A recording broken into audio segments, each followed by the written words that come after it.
Hello friends, नमस्कार। फिर स्वागत है आपका हमारे YouTube channel GS exam solution में। दोस्तों, आपने हमारे चैनल को अभी तक सब्सक्राइब नहीं किया है तो प्लीज़ मित्रों चैनल को सब्सक्राइब कर लें। और आज की इस वीडियो में हम स्टैटिक जीके को देखेंगे, जो आपके SSC GD constable, SSC CHSL और सीजीएल के साथ साथ अन्य सभी प्रतियोगी परीक्षाओं के लिए महत्वपूर्ण होने वाली है। इस स्टैटिक जीके में दोस्तों हिस्ट्री से, जियोग्राफी से, इंडियन पॉलिटी से और करंट अफेयर्स के कुछ प्रश्न रहेंगे। और इकोनॉमिक से भी थोड़े से प्रश्न आ सकते हैं इसमें। और साइंस से भी इसमें क्वेश्चन है, ठीक है। तो इन सभी विषयों से मैं प्रश्न लेके आया हूँ आपके लिए इस स्टैटिक जीके में। तो उम्मीद करूँगा दोस्तों कि यह वीडियो आपके लिए बहुत ही इंपॉर्टेंट साबित होगी। और वीडियो आपको अच्छी लगे मित्रों तो प्लीज़ चैनल को सब्सक्राइब करें और ज़्यादा से ज़्यादा लाइक, कमेंट, शेयर जरूर करें। तो चलिए प्रश्नों को देखेंगे।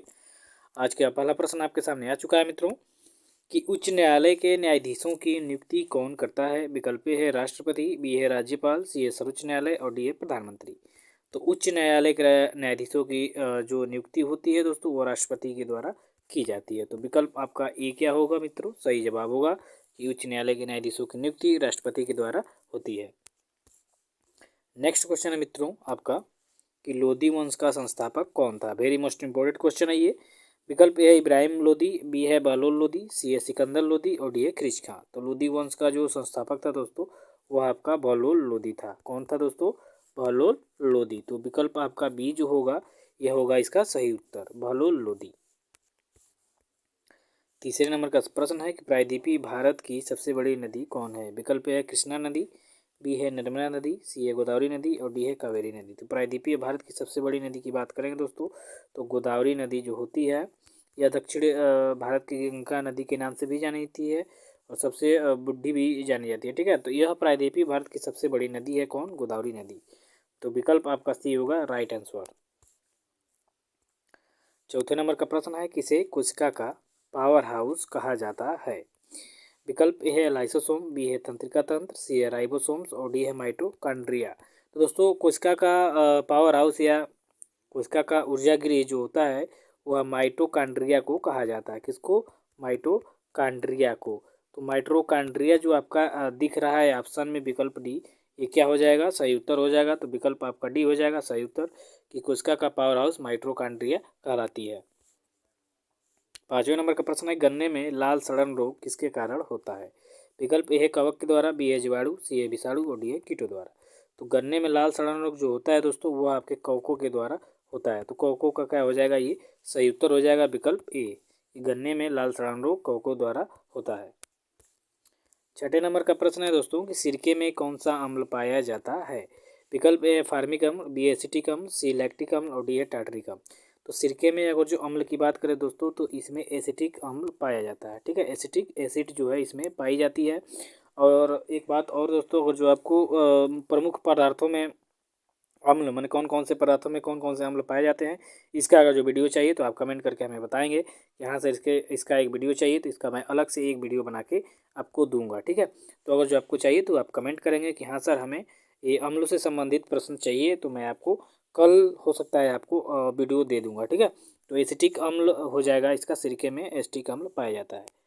चलिए सातवें नंबर का प्रश्न देखिए कि सेब में कौन सा अम्ल पाया जाता है। विकल्प है टैनिक अम्ल, बी है यूरिक अम्ल, सी है मैलिक अम्ल और डी है एसिटिक अम्ल। तो सेब में अगर जो अम्ल की बात करेंगे तो इसमें मैलिक अम्ल जो है पाया जाता है। तो मैलिक अम्ल इसका क्या हो जाएगा? सही उत्तर हो जाएगा। तो विकल्प सी इसका क्या होगा? सही उत्तर होगा कि सेब में मैलिक अम्ल पाया जाता है। आठवें नंबर का प्रश्न है कि अमाशय में कौन सा अम्ल पाया जाता है। ये देखिए बहुत ही इंपॉर्टेंट क्वेश्चन है, इसको इंपॉर्टेंट कर लेंगे। विकल्प ए है टार्टरिक अम्ल, बी है सल्फ्यूरिक अम्ल, सी है गैस्ट्रिक अम्ल और डी है हाइड्रोक्लोरिक अम्ल। तो HCl जो होता है यानी हाइड्रोक्लोरिक अम्ल, यह आपके अमाशय में पाया जाता है, ठीक है। तो HCl यानी हाइड्रोक्लोरिक जो होता है एसिड, ये आपका पाया जाता है अमाशय में, HCl, ठीक है। इसका रासायनिक सूत्र है। तो विकल्प आपका डी हो जाएगा सही उत्तर। चलिए 9वें नंबर का प्रश्न देखिए कि पेंच राष्ट्रीय उद्यान किस राज्य में स्थित है। विकल्प ए है मध्य प्रदेश, बी है राजस्थान, सी गुजरात और डी है आंध्र प्रदेश। तो पेंच राष्ट्रीय उद्यान की बात करेंगे दोस्तों, तो यह आपके मध्य प्रदेश में स्थित है और मध्य प्रदेश की राजधानी कहाँ है दोस्तों? तो भोपाल है, ठीक है। याद रखिएगा कि पेंच राष्ट्रीय उद्यान आपका मध्य प्रदेश में पड़ता है और ये मध्य प्रदेश की राजधानी कहाँ है? भोपाल है। तो विकल्प आपका ये होगा सही उत्तर। चलिए 10 नंबर का प्रश्न देखिए कि पोंगल किस राज्य का प्रमुख त्यौहार है। विकल्प ए है असम, बी है तमिलनाडु, सी केरल, डी गोवा। तो पोंगल जो होता है दोस्तों वो आपके तमिलनाडु राज्य का प्रमुख त्यौहार है। तो ये प्रमुख त्यौहार से संबंधित मैं एक वीडियो भी आपको बना के दे चुका हूँ। तो जो आपने देखा नहीं होगा अभी तक तो जाके हमारे YouTube channel GS exam solution में सर्च करके और वीडियो ऑप्शन में जाके आप देख सकते हैं। तो पोंगल जो होता है आपके तमिलनाडु राज्य में मनाया जाता है। 11 नंबर का प्रश्न है कि रामकृष्ण मिशन की स्थापना किसने किया था। ये भी इम्पोर्टेंट क्वेश्चन है। विकल्प ए है स्वामी दयानंद सरस्वती, बी है राजा राम मोहन राय, सी स्वामी विवेकानंद और डी है रामकृष्ण परमहंस। तो स्वामी विवेकानंद के द्वारा रामकृष्ण मिशन की स्थापना की गई थी। ठीक है, तो विवेकानंद यहाँ क्या हो जाएगा, सही उत्तर हो जाएंगे। तो विकल्प आपका सी होगा सही। स्वामी विवेकानंद रामकृष्ण मिशन की स्थापना किए थे।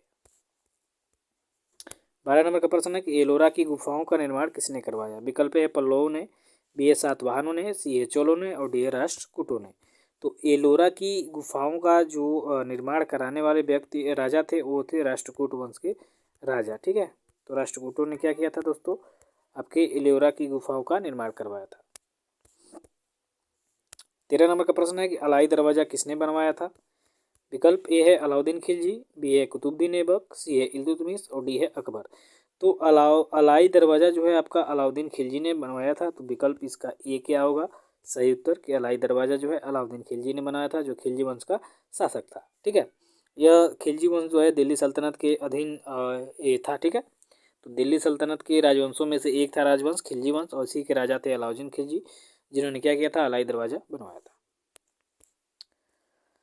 14वें नंबर का प्रश्न है कि नंदा देवी पर्वत चोटी कहाँ स्थित है। विकल्प ए है सिक्किम, बी है उत्तराखंड, सी है हिमाचल प्रदेश और डी है जम्मू कश्मीर। तो नंदा देवी जो पर्वत चोटी है दोस्तों वह आपके उत्तराखंड राज्य में स्थित है। तो उत्तराखंड क्या हो जाएगा, इसका राइट आंसर हो जाएगा। उत्तराखंड की राजधानी है देहरादून, तो विकल्प बी होगा आपका सही।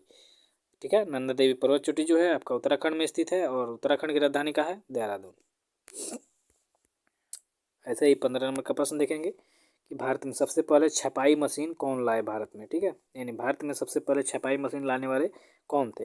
विकल्प ए है, विकल्पों के माध्यम से बताने हैं, अंग्रेजों ने, फ्रांसीसियों ने, पुर्तगालियों ने या डचों ने। तो देखिए भारत में सबसे पहले अगर छपाई मशीन की बात करेंगे तो वह पुर्तगालियों द्वारा भारत में लाया गया था। तो पुर्तगालियों इसका क्या हो जाएगा, सही उत्तर हो जाएगा, अर्थात विकल्प सी। 16वें नंबर का प्रश्न है आरबीआई यानी रिजर्व बैंक ऑफ इंडिया का मुख्यालय कहाँ है। विकल्प ए है दिल्ली में, बी है भोपाल, सी लखनऊ और डी है मुंबई। तो रिजर्व बैंक ऑफ इंडिया का मुख्यालय दोस्तों आपके मुंबई में है। कहाँ पे है, मुंबई में। तो विकल्प आपका जो डी होगा यही क्या हो जाएगा, राइट आंसर हो जाएगा कि आरबीआई यानी रिजर्व बैंक ऑफ इंडिया का मुख्यालय मुंबई में स्थित है।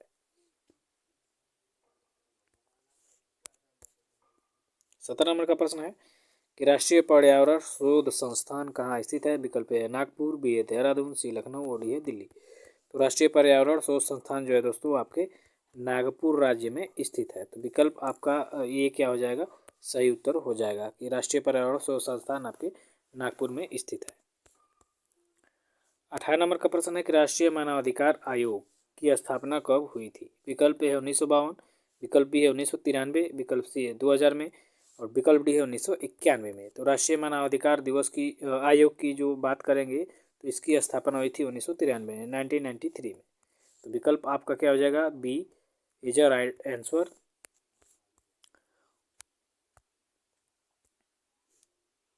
19वें नंबर का प्रश्न है कि निम्न में से कौन सदिश राशि है। विकल्प ए है कार्य, बी है ऊर्जा, सी है संवेग और डी है दाब। तो इनमें से दोस्तों जो संवेग है ये क्या है, आपकी सदिश राशि है। तो विकल्प सी होगा इसका सही उत्तर। 20 नंबर का प्रश्न है कि फाउंटर पेन का आविष्कारक कौन थे। विकल्प है एडवर्ड जेनर, बी है ग्राहम बेल, सी है पार्कर और डी है वाटरमैन। तो दोस्तों यह वेरी इंपॉर्टेंट क्वेश्चन है। वाटरमैन जो है फाउंटर पेन के आविष्कारक हैं। तो विकल्प आपका डी क्या होगा, सही उत्तर होगा। 21 नंबर का प्रश्न है कि भारत और पाकिस्तान के बीच अंतर्राष्ट्रीय सीमा रेखा का क्या नाम है। विकल्प ए है रेडक्लिफ रेखा, बी है मैकमोहन रेखा, सी है डुरंड रेखा और डी है हिंडनबर्ग रेखा। तो भारत और पाकिस्तान के बीच जो अंतर्राष्ट्रीय सीमा रेखा है दोस्तों उसको हम रेड क्लिफ के नाम से जानते हैं। ठीक है, रेड क्लिफ रेखा। तो रेड क्लिफ रेखा इसका क्या हो जाएगा, सही उत्तर हो जाएगा कि भारत और पाकिस्तान के बीच अंतर्राष्ट्रीय सीमा जो है उसका नाम है रेड क्लिफ रेखा। मैकमोहन रेखा आपका भारत और चीन के बीच है। 22 नंबर का जो क्वेश्चन है कि अक्षरधाम मंदिर कहाँ स्थित है। बहुत ही फेमस मंदिर है। विकल्प है उत्तर प्रदेश, बी है दिल्ली, सी उड़ीसा, डी है कर्नाटक। तो अक्षरधाम मंदिर की अगर जो बात करेंगे दोस्तों तो ये आपके दिल्ली राज्य में स्थित है। तो विकल्प आपका बी क्या होगा, सही उत्तर होगा। ठीक है कि अक्षरधाम मंदिर दिल्ली में स्थित है। 23 नंबर का प्रश्न है कि आज़ाद हिंद फौज का गठन किसने किया था। विकल्प है चंद्रशेखर आज़ाद, बी भगत सिंह, सी सुभाष चंद्र बोस और डी है सरदार वल्लभ भाई पटेल। तो आज़ाद हिंद फौज की अगर जो बात करेंगे दोस्तों तो इसकी स्थापना और इसका गठन जो है सुभाष चंद्र बोस ने किया था। तो विकल्प आपका सी क्या होगा, यह सही उत्तर हो जाएगा कि आज़ाद हिंद फौज का गठन सुभाष चंद्र बोस ने किया था। 24वें नंबर का प्रश्न है कि भारतीय संविधान का कौन सा अनुच्छेद राज्य सरकारों को ग्राम पंचायत के गठन का निर्देश देता है। ये वेरी इंपॉर्टेंट है, कई बार एग्जाम में पूछा हुआ प्रश्न है। विकल्प है अनुच्छेद 30, अनुच्छेद 42, अनुच्छेद 51 और अनुच्छेद 40। तो भारतीय संविधान का जो अनुच्छेद यानी आर्टिकल 40 होता है दोस्तों, ठीक है, अनुच्छेद जो 40 होता है यह आपके राज्य सरकार को ग्राम पंचायत के गठन का निर्देश देता है। तो जो अनुच्छेद आपका 40 है ये क्या हो जाएगा, आपका सही उत्तर हो जाएगा। 25 नंबर का प्रश्न है कि खो खो में कितने खिलाड़ी होते हैं। तो विकल्प ए है 9, बी है 7, सी है 11 और डी है 6। खो खो में जो खिलाड़ियों की संख्या होती है दोस्तों वह होती है 9। तो विकल्प आपका ये क्या होगा, सही उत्तर होगा। तो आज के लिए बस इतना ही, मिलते हैं नेक्स्ट वीडियो में। अगर जो आपको जो अम्ल से संबंधित मैं बोला हूँ वीडियो चाहिए तो आप कमेंट करके हमें बताएंगे, हम आपके लिए उसकी व्यवस्था कर देंगे। तो चलिए आज के लिए बस इतना ही, मिलते हैं नेक्स्ट वीडियो में। Thank you so much.